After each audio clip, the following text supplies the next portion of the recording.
Me ha sorprendido cuando vi la lista, porque no imaginaba la cantidad de libros que se habían producido en el 2013. Se nota una producción interesante, variada, con diferentes perspectivas que cubren del 16 hasta la actualidad. Y también es interesante porque se nota un relevo de historiadores. Hay historiadores relativamente jóvenes, de repente es que ya me estoy volviendo mayor. Y quisiera primero decir cuáles son los dos libros que más me han entusiasmado este año. Los dos libros tienen algo en común, que son investigaciones de varios años, de trabajos en archivos y reflexión teórica y metodológica, y de una visión bastante amplia en términos temporales. El primer libro que quiero mencionar, y eso no quiere decir que hay una jerarquía, porque creo que hay dos libros importantes para este año, es el libro de Alfonso Quirós, Historia de la corrupción en el Perú. Este libro me parece interesante por múltiples motivos. Creo que el primero es que regresamos a un libro de gran producción, de grandes ventas, de un público variado, interesado, porque en verdad los libros de historia han estado muchas veces reducidos a una producción bastante pequeña de menos de 1000 ejemplares, y este es un libro que ha sido un boom y que de algún modo ha tocado el interés de muchísima gente. Entonces me parece bonito porque es un libro que de vuelta a la historia se vuelve un tema interesante, y también porque es historia económica. Yo siempre creo que la historia económica en estos últimos años o décadas ha perdido mucho espacio. Los historiadores hemos dejado de discutir un tema fundamental de la historia de la República y por ello también de discutir sobre el futuro del país. Hay pocas personas que hacen historia económica, uno de los más destacados es Carlos Contreras. Entonces, este libro me impacta por la acogida que ha tenido, por la seriedad de su trabajo y por recuperar un espacio importante en los temas históricos que es la historia económica, ¿no? No necesariamente tengo que estar de acuerdo con la totalidad de las hipótesis de Alfonso Quirós, pero digamos es un libro que abre debate y es lo importante.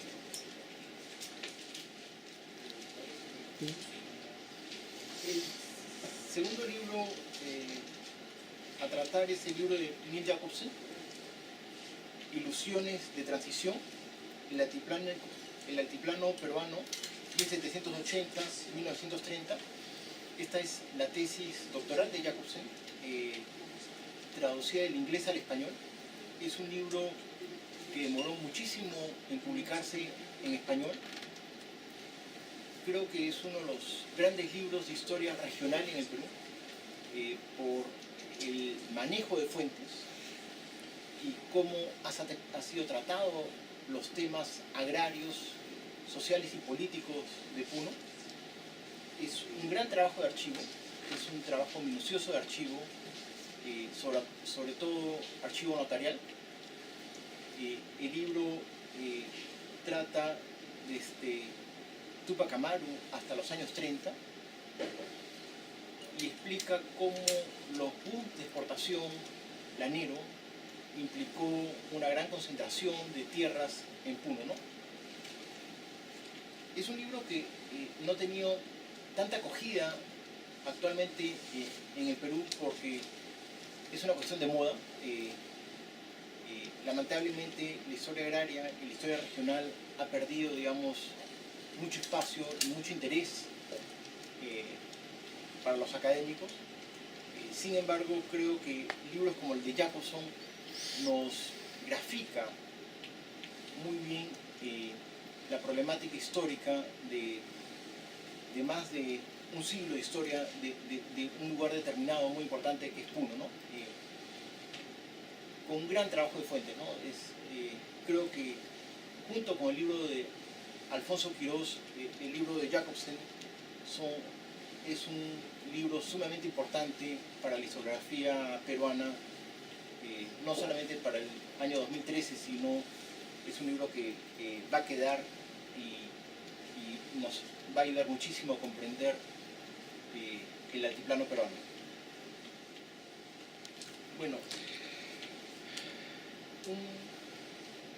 una colección de libros que me parecen interesantes es la colección Pensamiento Educativo Peruano, editado por la Derrama Magisterial.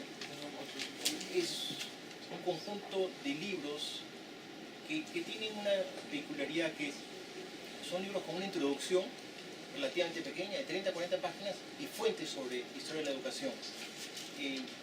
No quiero decir que todos los libros tengan la misma calidad académica, tienen algunas tesis interesantes, pero lo que más me interesa de esta colección es que es una colección que abre trocha a un espacio historiográfico que en el Perú ha habido un relativo vacío, que es la historia educativa. Hay gente que ha trabajado, historiadores que han trabajado en la historia educativa, ¿no? Contreras, Espinosa, Loaiza, pero si uno ve la historia educativa del Perú en relación, por ejemplo, a la historia educativa en Chile, en Colombia, en Argentina, nuestra historia de la educación en el Perú es muy pobre. Entonces creo que esta colección de algún modo va a forzar para que otras personas comiencen a interesarse en el tema. Entonces creo que es una colección sumamente importante por eso. No solamente por los trabajos de recopilación o los trabajos de análisis en las introducciones de cada libro, sino sobre todo porque va a crear un corpus importante sobre la historia de la educación. Creo que nosotros los historiadores hemos perdido muchos terrenos para discutir el presente y el futuro del Perú, porque nuestros temas muchas veces se han alejado, o nuestras perspectivas se han alejado de la inquietud del común de los ciudadanos, y hacer historia de la educación va a implicar de vuelta un interés por discutir en términos históricos, políticas públicas, problemas actuales del país, ¿no?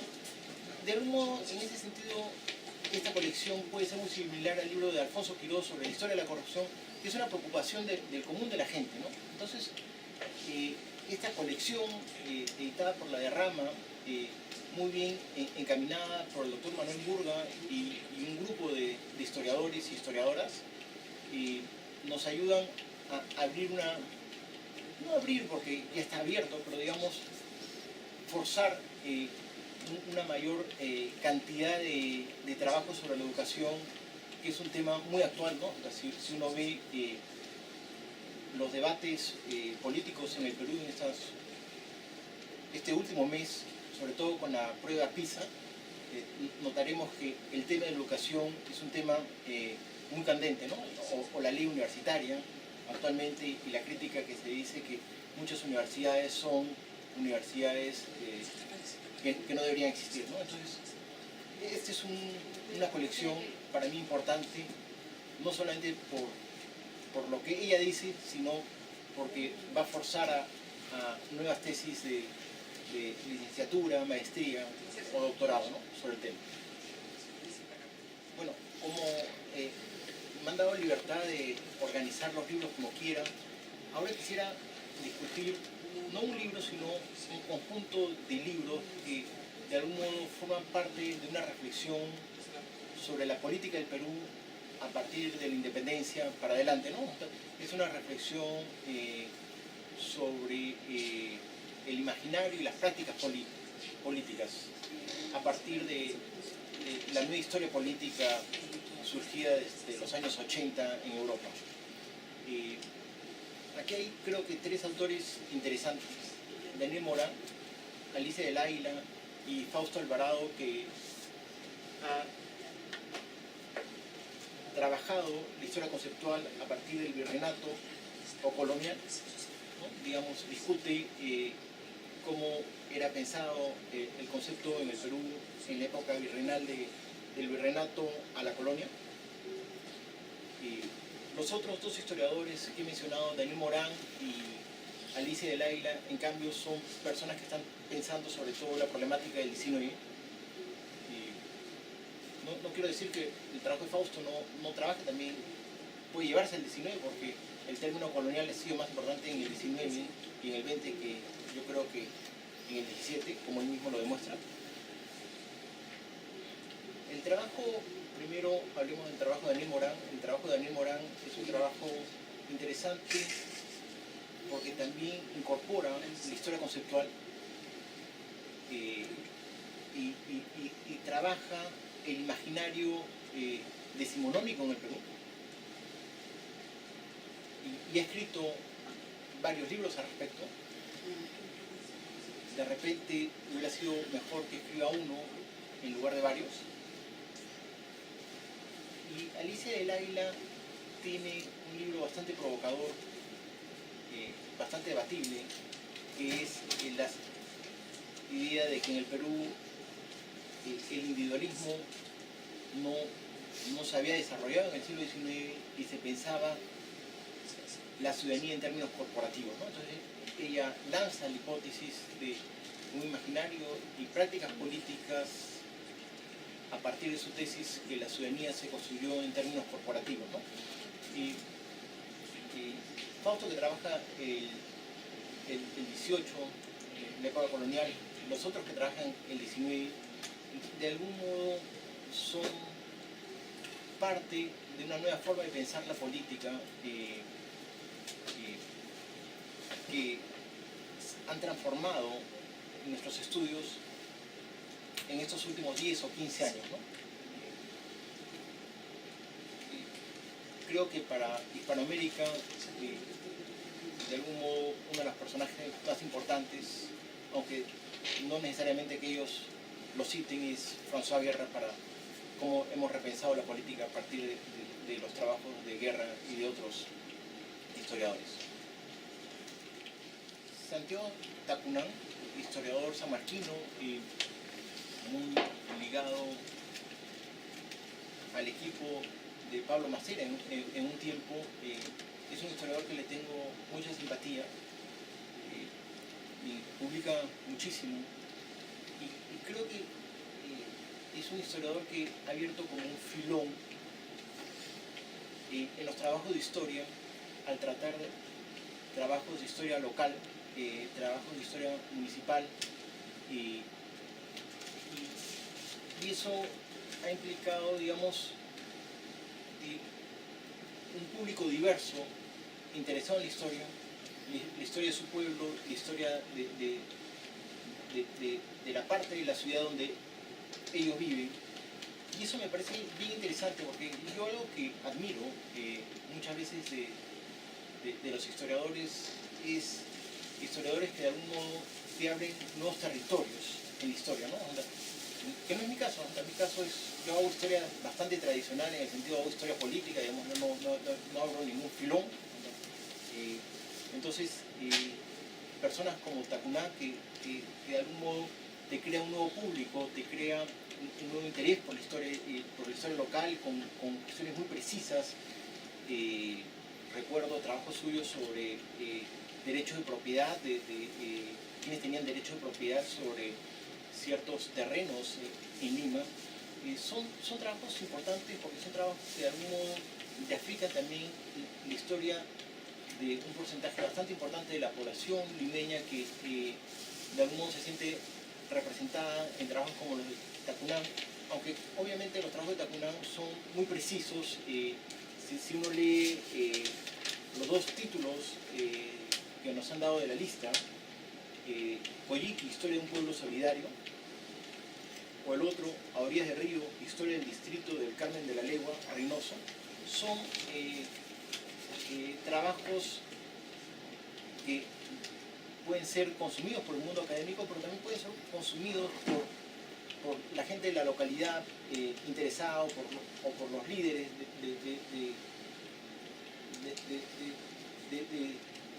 de estas localidades, ¿no? Es por ello que le tengo un gran aprecio a los trabajos de Tapunao.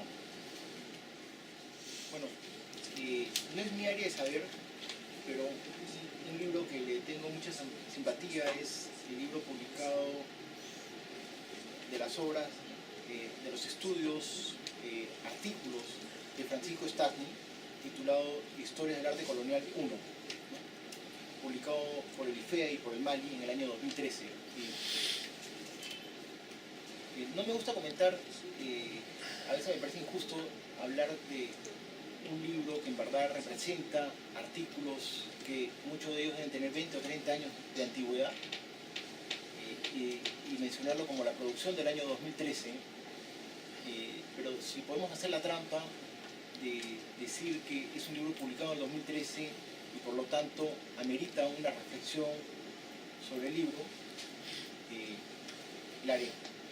¿Por qué me parece el libro de Stastny importante?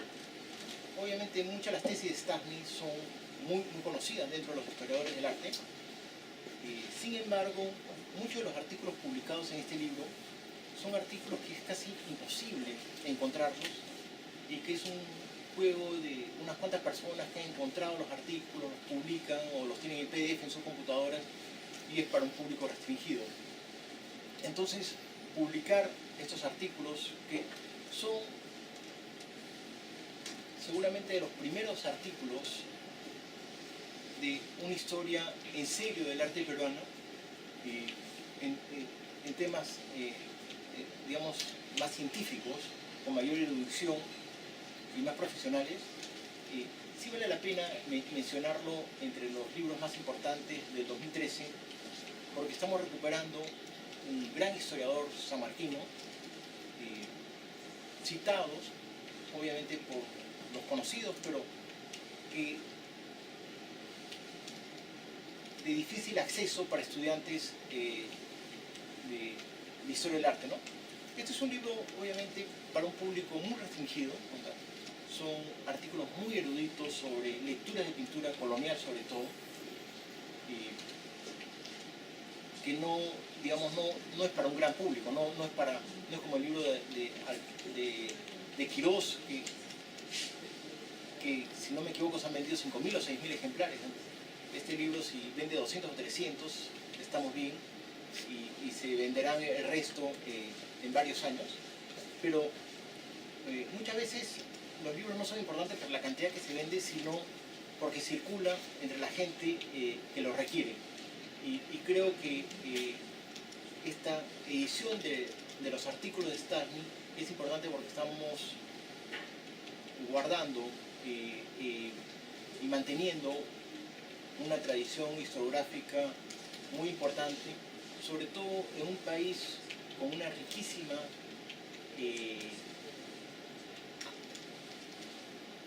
un riquísimo panorama artístico colonial, en el cual Stastny es uno de los grandes estudiosos, ¿no? Bueno, el libro que quiero comentar es el de Mario Mesa Bazán, Justicia y Poder en tiempos de la violencia, orden y seguridad y autoridad en el Perú, 1970-2000. Este libro fue su tesis de magíster en la Universidad de San Marcos y es un libro que ganó el premio Franklin Pierce. Es un libro bastante interesante porque de algún modo Mesa trata de comprender la justicia en el Poder Judicial, en el caso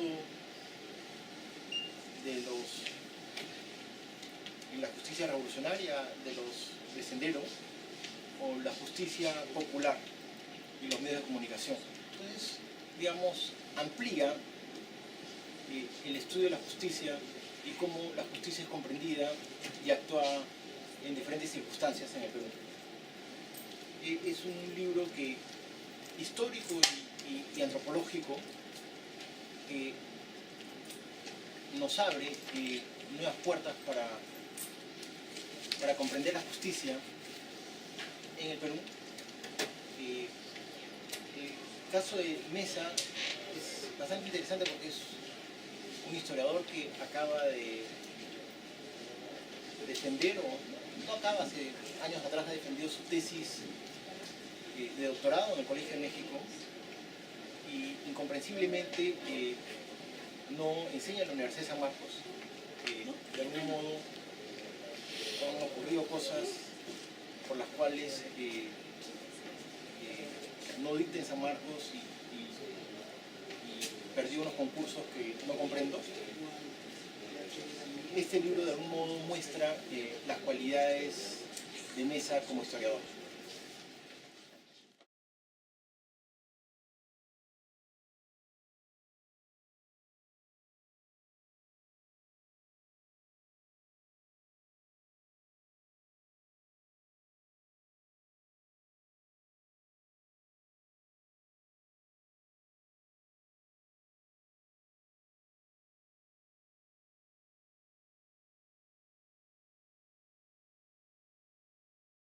Me ha sorprendido cuando vi la lista, porque no imaginaba la cantidad de libros que se habían producido en el 2013.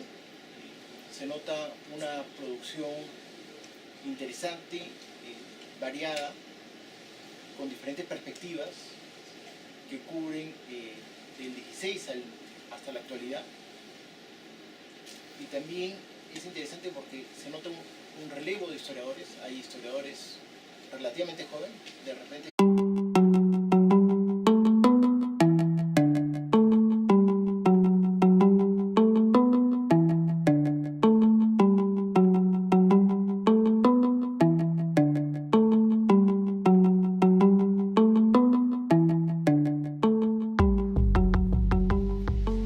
Buenos días. Me han pedido que comente los libros de historia más importantes del 2013. Lo que quiero mencionar, y eso no quiere decir que hay una jerarquía, porque creo que hay dos libros importantes para este año. Es el libro de Alfonso Quirós, Historia de la corrupción en el Perú. Este libro me parece interesante por múltiples motivos. Creo que el primero es que regresamos a un libro de gran producción, de grandes ventas, de un público variado, interesado, porque en verdad los libros de historia han estado muchas veces reducidos a una producción bastante pequeña de menos de 1000 ejemplares, y este es un libro que ha sido un boom y que de algún modo ha tocado el interés de muchísima gente. Entonces me parece bonito porque es un libro que de vuelta a la historia se vuelve un tema interesante, y también porque es historia económica, es que ya me estoy volviendo mayor, y quisiera primero decir cuáles son los dos libros que más me han entusiasmado este año. Los dos libros tienen algo en común, que son investigaciones de varios años, de trabajos en archivos y reflexión teórica y metodológica, y de una visión bastante amplia en términos temporales.